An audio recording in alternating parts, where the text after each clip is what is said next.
I'm here, I'm super motivated, I want to be successful. And that's on one side of the scale. The other side is I'm just not afraid to fail. I think we're all afraid of failure. I fear failure. There's no doubt about that. But the motivation for success is greater. It has finally happened. Bill, I think when we did the Parisi podcast the first time, you weren't guest 1, 2, 3, or 4. I think it took a handful of episodes to actually get you on the Parisi podcast, the Parisi behind the Parisi. Yes. And it's the same thing for round 2. Not guest 1, not guest 2. I think we did about a dozen of these episodes at the summit in Arizona. But I guess you're number 1 in Jersey, right? We're in the Jersey-based podcast studio. Very excited to have you on. You will be a reoccurring guest, the number 1 reoccurring guest, which I'm very excited for. So we have a lot of different things we're going to talk about.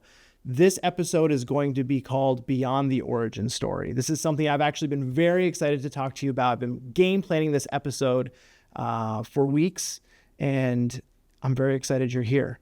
Welcome. Thank you, man. Thanks for having me. I'm excited about the launch of this podcast and what we're doing and bringing it back, and just, offering our network and all of our coaches an opportunity to express their stories and really share their experiences to help people out there be more successful in the industry. And that's what it's about. We need to elevate the industry. The industry needs more professionals. It needs more people that do the right thing, that really help kids succeed and, give great service to parents who really are the customers, right? Where the child is the consumer, that we say at the Parisi Speed School. So, my goal and my mission and my passion is to really elevate the industry.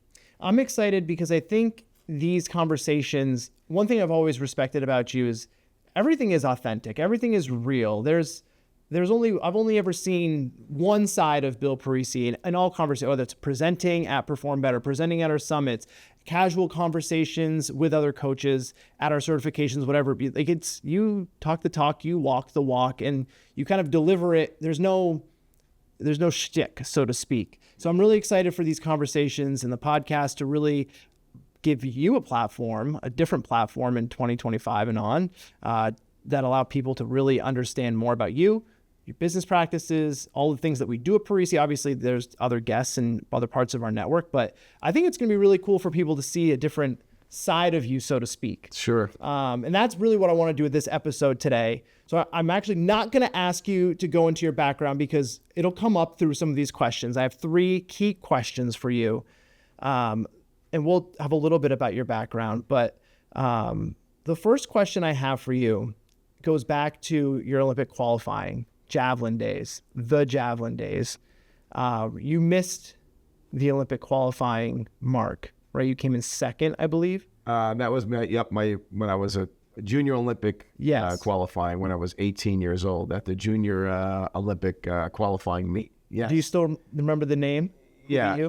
I don't remember the name. He was from New York. But yeah, it was vivid. It was a paradigm changing moment for me. It was a different mindset when competing as a high school senior at the junior nationals, 18 years and younger. The top 2 make the U.S. Junior Olympic team. Being in second place, feeling I was going to make the team with 1 thrower and 1 throw left in the javelin.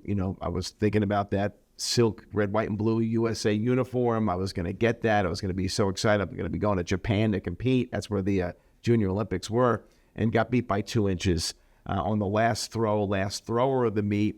And, I was really down and depressed, but, sometimes your biggest setback in life is the opportunity to make your biggest comeback.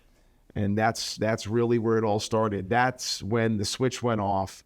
I met Dr. Rob Gilbert, my mentor now for 40 years. He's been an amazing, amazing mentor. And, that was the impetus for me to go on this quest, this 40-year quest to learn about athletic performance. And ultimately that led me to getting a full scholarship, an eventual full scholarship for throwing the javelin, which isn't easy, to becoming a 2-time Division I All-American, going to Europe and competing, and really having a very fulfilling college athletic career due to that setback. That setback was the motivation to learn everything I can, that ultimately set up a business for me that motivated me to start a business. So in life, it's about taking those setbacks, because we have setbacks every single day. There's things that don't go our way all the time, and we can look at those as obstacles, or we can look at those as opportunities to get better. And that's what it's about. And if you have that paradigm in life, and hey, tough things are ahead and challenges are going to come, you got to realize that those are what make you better. Yeah. Those that what help you grow more than anything. You learn a lot more from your losses in life than your wins. And I've taken that approach, and that's what we do at the Parisi Speed School with our coaches, with our athletes. It's really helping them to build that resiliency in life. To be successful, it's about being resilient. And to be resilient, man, you can't just do it alone. You need a community. You need support staff. And that not always comes from your family, and I have a great family, and they are very supportive. But, man, my network, my associates, which really are my second family at the Parisi Speed School, that family is really supportive, because they understand it. They're in it. So it's having that network is so powerful. But again, that's where it all started, was that setback. Because I was here, we're recording in Franklin Lakes, the lovely Franklin Lakes. I found a copy of your book, Success Patterns, here. There's you can just start digging through some of the boxes, and it's amazing what you find. And I was just reading through a couple of the early chapters, and I got to that part of the Bill Parisi story. And it really does, like you said, the catalyst that really jumped you and sparked you forward into this concept and idea in the 80s, right, of sports performance. Yeah. But what I wanted to ask you really is, have you ever thought about what it would be like if you had won? If you had gone to Japan, if you had gone junior Olympic to Olympic, qualifying, whatever. Yeah. What do you think, have you ever thought, what do you think your life would be like? Would the Parisi Speed School have happened? I don't know, because that moment I was so down and so depressed. My coach referred me to go to the Winners Workshop, which was a all-day motivational workshop given by Dr. Rob Gilbert, who's been my lifelong mentor since I was 18 years old. And I don't know if I go to that workshop. If I don't go to that workshop, I don't think there's a Parisi Speed School. I don't think I go on to become a two-time Division I All-American. I don't think I have the resiliency that I have today. I was young, impressionable at 18, and it just changed my life. And it's so surreal to have him as part of our team now. And he's been part of our team for the last 30 plus years with our Parisi Academy, with our Parisi coaches, and we've created so much content with him, motivational content. But yeah, you need that inspiration. You need mentors. You need people you can lean on. You need to feed yourself motivation. You can't just wake up and you're just always motivated. You need to be around other motivated people, and that's important. And and you need to know how to motivate others, because when you motivate others, you get motivated as well. So it's not just about taking, it's about also learning how to give motivation. And when you do that, man, you just live a fulfilled life. There's nothing more fulfilling than empowering another person. You want to get empowered, empower somebody else. So the Bill Parisi story is there's a lot of different routes. We're going to jump around a little bit through the timeline, and we'll touch on different elements as we go. But you missed by 2 inches. You pursue this concept of sports. I say concept because in the 80s, you're Arnold or you're Jane Fonda. I don't know, you're Richard Simmons. It didn't exist. It didn't exist in the 80s. Sports performance training wasn't a thing. So when you mention support, sometimes you have it with family, sometimes you don't. I asked your wife this because Jen Parisi has a podcast episode with us, and your son does as well. But Jen specifically, you come back from Europe. And I remember the story of the medicine ball and Johnny Parker and the New York Giants, and you're at this speed conference or the strength conditioning conference. Are people telling you that you're insane? I know in 2025, we'd still tell you you're insane, but in 1987, 88, 89, 90, are people looking at you like you have 7 heads and you've got voodoo? Well, that whole started, realizing in life, to be successful in life, it's all about learning the right strategies, right? You gotta, there's a strategy to everything in life. And we're swimming in a sea of strategies, about everything. And now they're more accessible than you can even imagine with AI and the internet and whatnot. So to get access to strategies, it's accelerating so quickly. One, you got to be motivated to want to seek out those strategies, and you got to be motivated to execute on those strategies. And the strategies don't always work that you choose the first time. So it's a process of trial and error.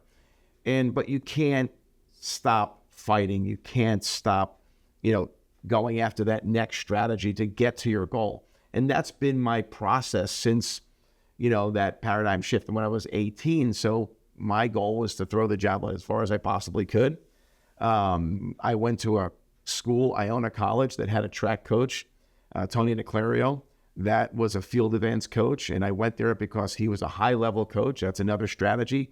If you want to be great at something, find the best person, in the world or the closest person to you that you can get next to and learn from them. So that's why I went to Iona. No other reason, because of the coach, 100%.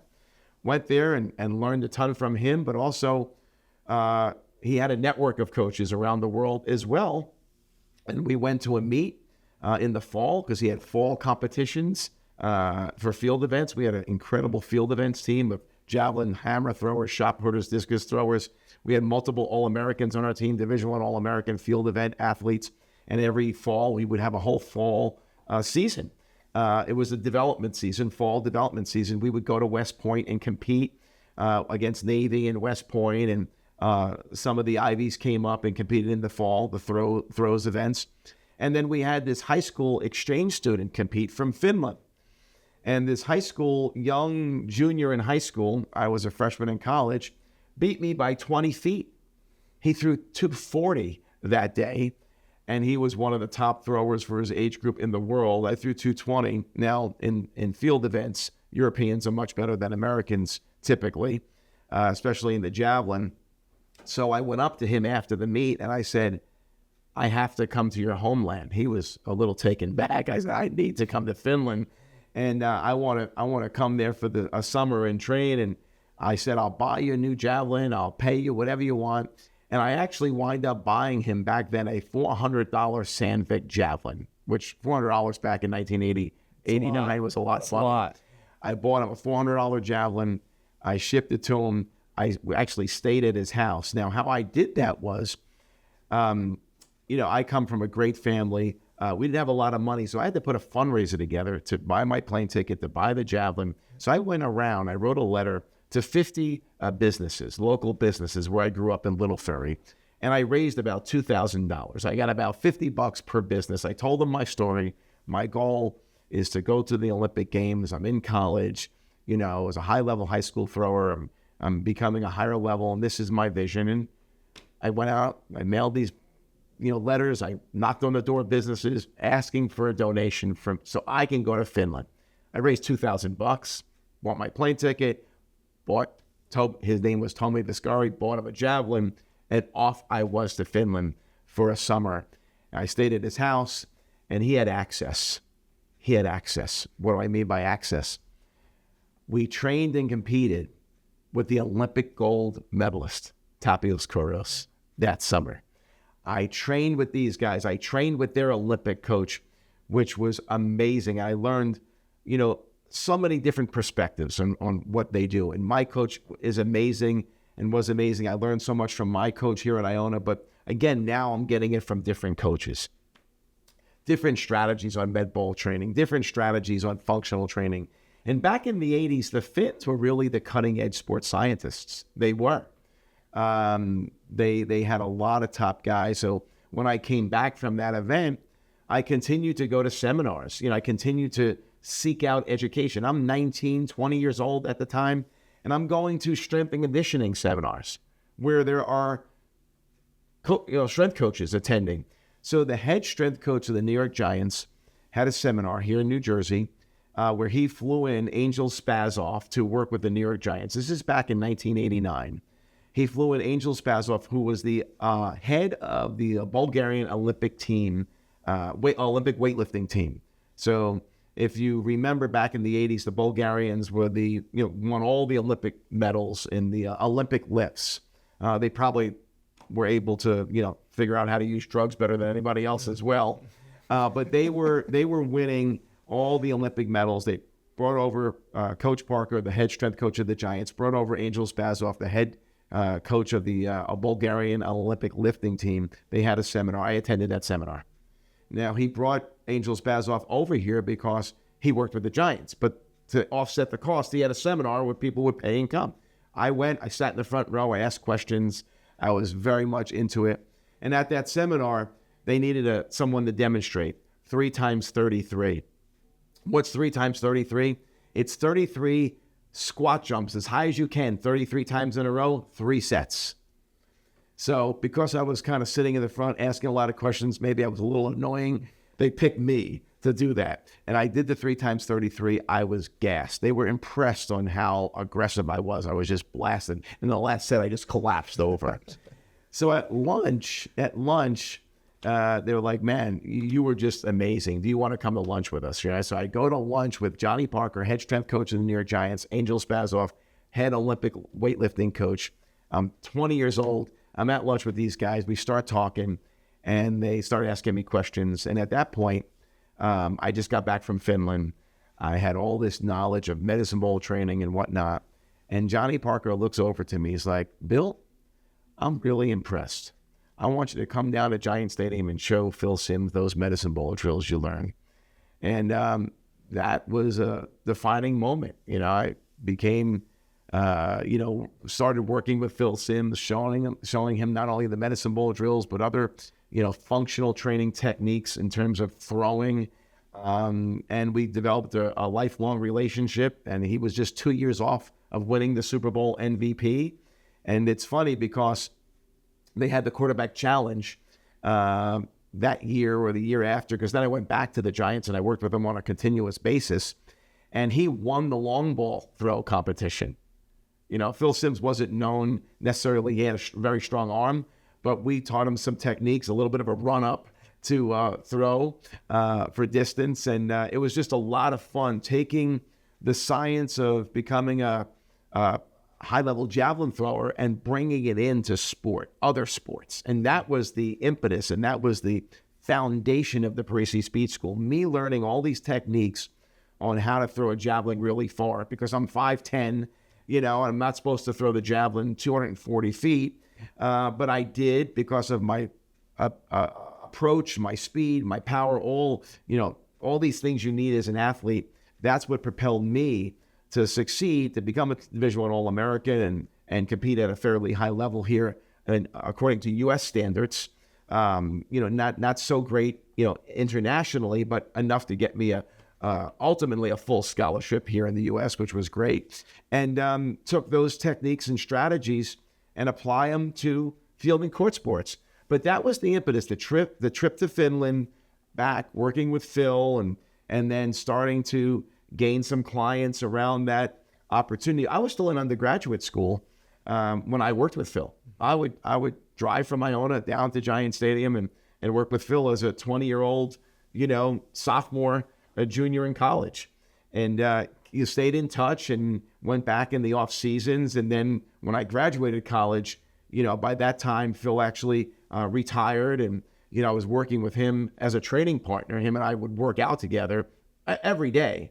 It was so awesome because I was just starting out, didn't have a lot of money. We would work out, and he would take me to lunch to the best restaurants. You have the connection after the workout. Yeah. I mean, the most generous guy. And we would go to lunch 2 to 3 days a week for years after our training session. It was just that. This is back in the 90s. So, I mean, here I am. I open up a studio. I'm working out with a former Super Bowl MVP. Working out with him now on a regular basis. We're training partners, big time training partners, and we're going to lunch. And he was such a generous guy, he would never let me pay. He would never let me pay. He would just... He probably never had to pay.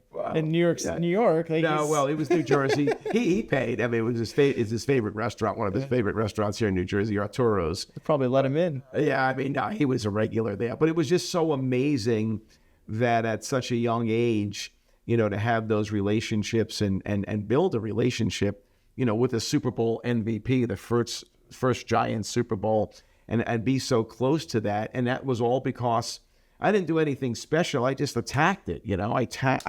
I attacked the Finland trip. I attacked the seminars. I sat in the front. I asked questions. I just attack. Don't be afraid. Get comfortable being uncomfortable. Be genuine. Be sincere. Be passionate. And great things are going to happen. That's what when I was reading Success Patterns and kind of getting it's a great book, by the way, Success Patterns. If you've never heard of that book, if you've never read it, I don't know if it's necessarily, it's like an autobiography meets self-help kind of, it's a really easy read, very practical. It's a very enjoyable book. But that's what stands out is you take action and make things happen. Have you always been like that? Like, have you always kind of been an action first, like just do it and then ask questions later? I think since that defining moment, since I think I've always been proactive, but realizing, hey, I've been on this quest since I was 18. And we all have defining moments in life. We all have that paradigm shift or that epiphany where, wow, well, okay, this is how it works. This is how life works. Success is not that complicated. You just got to take action. And failure is part of success. Mm-hmm. Like if you take action, something's going to happen. You're either going to succeed or you're going to fail, but then you got to decide or figure out why you failed and then make the decision, what's your next action? It's not that complicated. You just got to be smart, have strong core values and always be forthright and honest in your communications. And people want to be around motivated people. Like, I remember when I was younger, I was highly motivated, right? And, getting to know Phil and getting to know people like my clients. I was in my early 20s training adult clients, and they saw how motivated and excited I was about growing my business. They want to help. Like, you want to help young, motivated people be successful. That's what good older people want to do. They want to pay it forward, and that's what I'm doing now. I want to be around young, motivated people so I can pay it forward, so I can help them succeed. That's what people did to me. That's what Phil Simms did to me. That's what, so many of my clients did to me early on. But you're not motivated to help someone that's not motivated. Yeah. Just be motivated. Find a passion. Get excited about something. And you know what? You're going to attract people that want to help you and people that you're going to be able to help. It's not that complicated. People get so hung up in social media, or I'm not a big social media guy. I don't really spend a lot of time. I look at it once in a while. Obviously I got my team that help, and I make my videos, they post them, whatnot. I'm really about face-to-face, so really empowering people, getting people on a Zoom, knowing their story and inspiring people. You're definitely a connector. That is what I do, man. I love connecting people. I love helping people succeed. And hey, man, you do that enough in life, your life just works out. Like that's how it works. Your life just happens to work out. And now with all the connections I made and all the people I've helped, I've got more opportunities I can manage. Like we're opening this massage therapy school, right? Because I connected with some people and we have this location. You got to now manage the opportunities. So that's how it's worked for me. And I'm very grateful. I'm blessed with a great family and I'm blessed with great people around me. I want to go back to something you talked about because I don't want it to get forgotten. And I'm just curious because I think a lot of people would say, oh, like Bill, very successful individual. Do you think that you chase success or you aren't afraid of failure? Like if you had to put one, like if you had a scale and you said like, I'm here, I'm super motivated, I want to be successful. And that's on one side of the scale. The other side is I'm just not afraid to fail. I think we're all afraid of failure. I fear failure. There's no doubt about that. But the motivation for success is greater. The motivation. Yeah. And I define success by how I'm able to empower others. Like my success is defined by the people I touch and their success. We're in this business of helping coaches. If they're not successful, I don't see myself successful. So that's what motivates me. I think we all feel fear failure. I don't know anyone that doesn't fear, elements of failure. I say that because a lot of people don't take action because they feel failure. Because they fear it so greatly. So like, I don't want to. So greatly. Yeah. But so just because I fear it doesn't mean I'm not going to attack it. Yeah. Right. You can fear something, but still attack it. And that's the difference. You got to have enough courage to overcome that fear. There's always going to be fears. Even I've done hundreds of public presentations. Before I get up on the stage, I still have a little fear. There's still a little in it, but you channel that fear into a positive. You take that fear and okay, it's there, but you know how to. It's like before a big game, an athlete. There's some fear, like there's that nervous, but you're excited, and you channel it in a way that's gonna add more of a positive impact. Where if you fear it so much, it drags you down, it sucks the energy. So that's like overwhelming fear. Right? But there's got to be enough there that stirs it up. So it's a combination of fear and excitement, right? Yeah. But there's always an element of fear. Yeah. The excitement outweighs the fear. Yeah. And I think that's something we all wrestle with in life, right? No matter, hey, you're about to get married, you're walking down the aisle. There's some fear. It's just, you're excited, but there's fear. There's people in the audience. You don't want to trip, There's always fear if you're doing something special in life, right? And it could be like, again, getting married, right?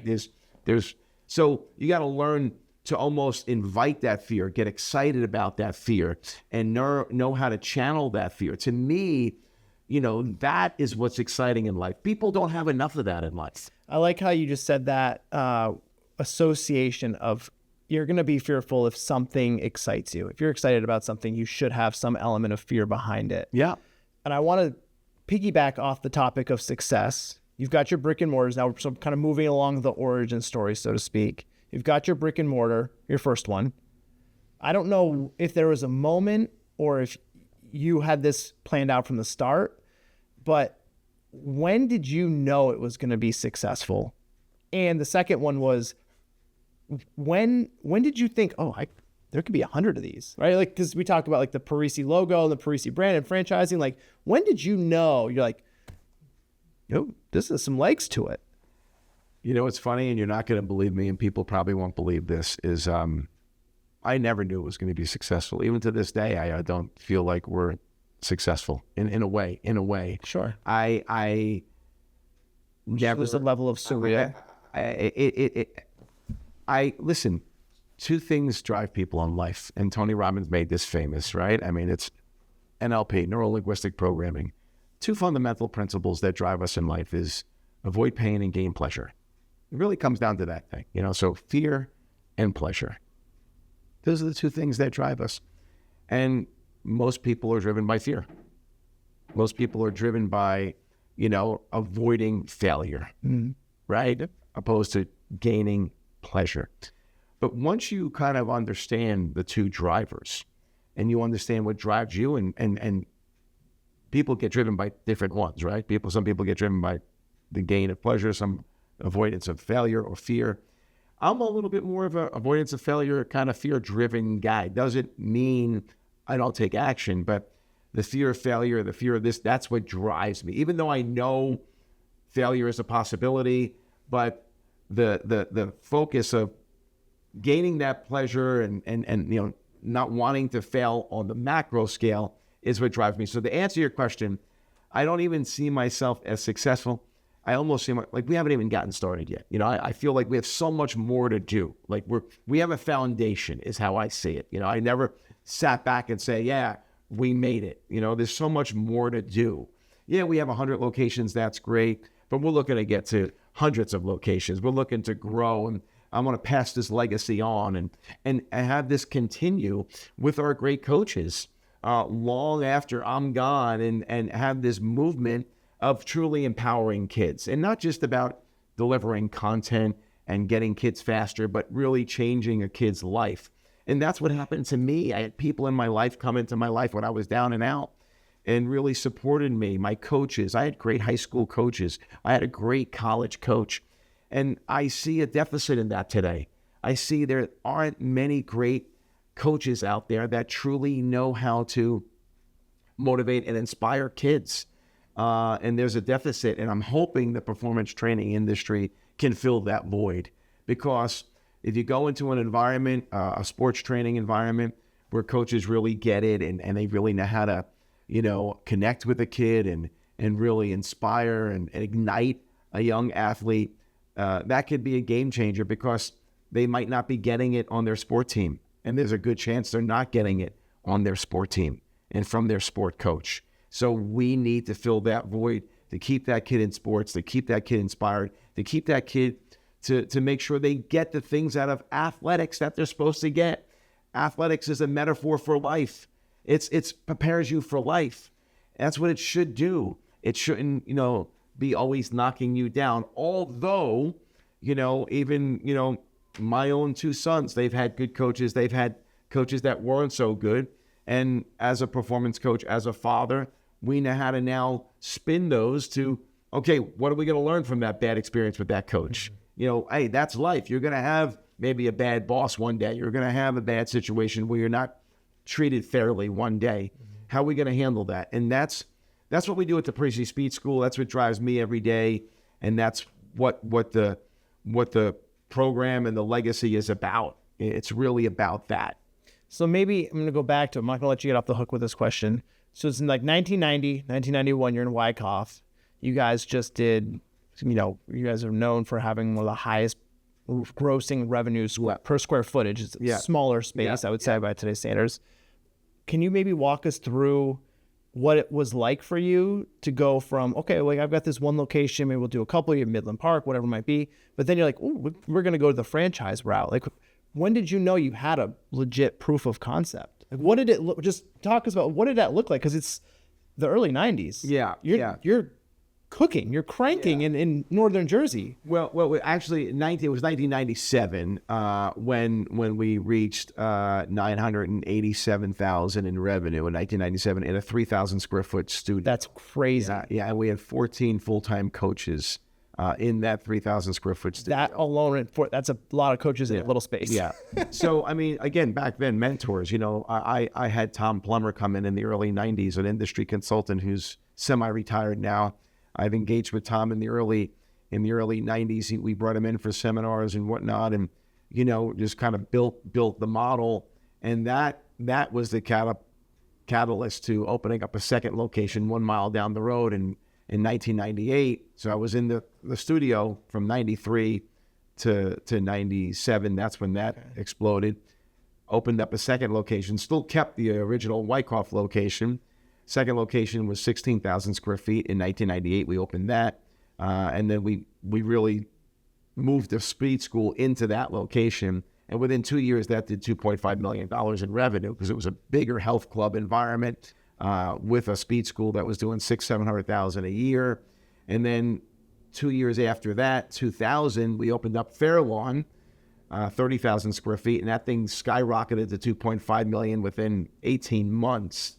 And by 2003, 2004, we knew we had something, because I did it in 3 company-owned stores. So I had 3 company-owned facilities, a small studio at 3,000 square feet, a 16,000 square foot health club with a smaller sports performance component, like 3,000 within that health club, and then the mega facility, Fairlawn, which is now owned by Alliance Orthopedics in Fairlawn, New Jersey.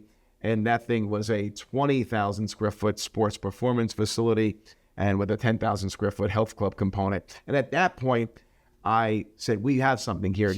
We can make it work in a studio. We can make it work in a smaller health club, but we can make it work in a larger box.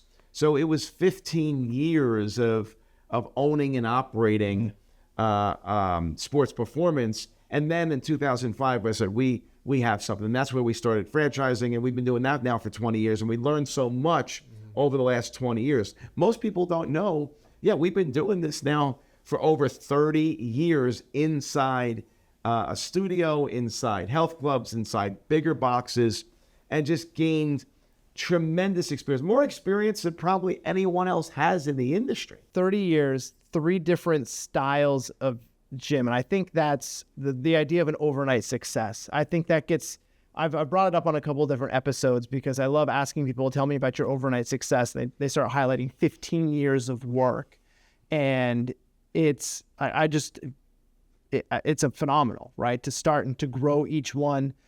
Do you think, and we'll end with this question here, in sports performance in the landscape, we're not done with the origin story. We'll do part 2 of the origin story too. But this last question here, having seen it done in 3,000 square feet and mid-size and then a 20,000 foot like Mecca, do you see it revert, like history repeating itself like we see in so many other elements of the world? Like, do you think it goes back to 3,000, like, then eventually a mid-size, then eventually to these gigantic Meccas? Well, the economics, right? I mean, there's a lot of things that have happened over the last, 25 plus years. I mean, and first off, I really started out of the van, right? Yeah, like, we didn't even get to the van today. So the studio was the second phase of the business. I started out working out of my parents' basement in a $500 van, driving around, helping, athletes. And that was a whole nother story of University of Florida. And I spent time down there, but we can get into that another time. But there's so much history that led up to that beginning of the business. But to answer your question, do I see history repeating itself? I do. I think the opportunity for coaches to get out and work, for teams and club teams and work out of their home and rent places by the hour, rent fields by the hour is still a huge opportunity. So that's something that, obviously we support, and that's something I did early on back in the early 90s. Now, the big difference is back then, originally people thought I was a charlatan because they didn't think speed could be improved. Yeah. They're like, you can't, you're either born fast or you're not. You can't improve speed. This was 91, 92. There wasn't a lot of research out on it. But, I persevered. I ran free clinics. I ran free seminars. I had people, I rented out a hotel lobby, sent out flyers for people to come, and eventually did some live demonstrations. I was in my 20s then, so I'm bouncing around. I'm really athletic. I'm demonstrating. It was awesome. And coaches were like, oh, wow, that makes sense. And I'm sharing principles, speed training principles. I'm talking about mechanics, force application, ground reaction force. And they're like, wow, that does make sense. And, started to get a couple athletes join the program, and then got some success. And then that led to a few other things. But there's a lot of really great detailed stories I can go into. We might have to do an origin part 2. We will have origin part 2 and 3. Because sure of that. There's so many nuggets, and they're all in the book, in the Success Patterns book. There's so many nuggets on relationship building and being proactive and going out and just, pursuing your passion in life, pursuing your dream, and not fearing failure enough to stop you, right? That's the key. It's okay to have fear, but don't let it stop you. Let it ignite you a little bit. Like if there's no fear, then it's not risky enough. Mm-hmm. You know what I mean? And if it's not risky enough, there's probably not a big reward. There's not a big enough reward. So there's risk in everything, and you just got to manage that risk and manage how much you want to take, and just take a little bit at a time. That's another thing. There was points in my life where I took big risk. Back in 2000, I took a $2.5 million loan out to open up Fairlawn. That was a huge undertaking. It's probably worth a $5 million project today. Imagine being 33 years old and with a kid on the way, and you just took out a $5 million loan to pick out to build a facility where you're totally underwater. Like, my net worth, I probably was worth a few $100,000. And I took out basically in today's dollars, a $5 million loan. It was 2.5 back then. Back 25 years ago, maybe it was a little less, 4 million, whatever it is, but it was a huge amount of money, a lot more money than I had, and I put it all on the line. And having a wife and a kid, and that was not easy, but it worked out. I actually asked Jen about that in her episode. No spoilers, you have to go listen to the episode, but I asked her about that. It was a good question. It was a good answer. So I was just a little teaser there for that. Yeah. No. So you got to take it on, and you got to, my mom always gave me great comfort, right?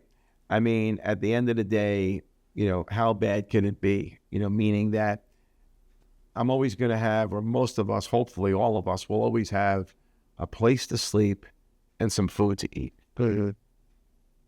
I mean, at the end of the day, if you have that, you're still doing pretty good compared to a lot of people on this planet. Yep. And I always go back to that. Mm-hmm. I think we get so hung up sometimes in materialistic things, and hey man, if you got a dry place to stay and a bed to sleep in and some food to eat, we're doing okay. Yeah. We're doing okay. Like it's all about how we compare ourselves. Yeah. Who are you comparing to? And then once you do that, you compare yourselves to people that aren't as fortunate. They don't have a house. They're homeless, or they're in a third world country.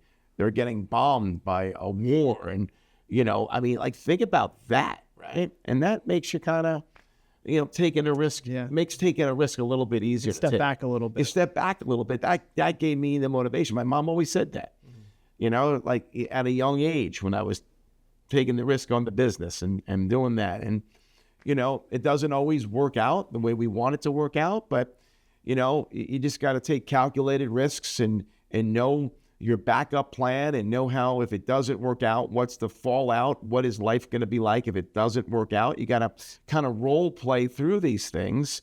And that's what I think I do really well. I kind of role play, different scenarios, like what if it doesn't work out? What if it fails? What is it going to be like? All right. It's easy to map out what's it going to be like if it's successful. That's fun. Mm-hmm. But you got to plan for all situations. Yeah. And you got to hedge. Got to hedge your bet. Yeah. And I think I do that pretty well. That's allowed me to kind of, grow my business and take different risks. And these are the things we share with our coaches too. We want our coaches to understand that, there is risks, but, what's the potential outcomes? And then you go into it with a lot more motivation. Beyond the Origin Story, Part 1. Yeah. Part 2, 3, 4, uploading very soon. Awesome. Appreciate you. My pleasure.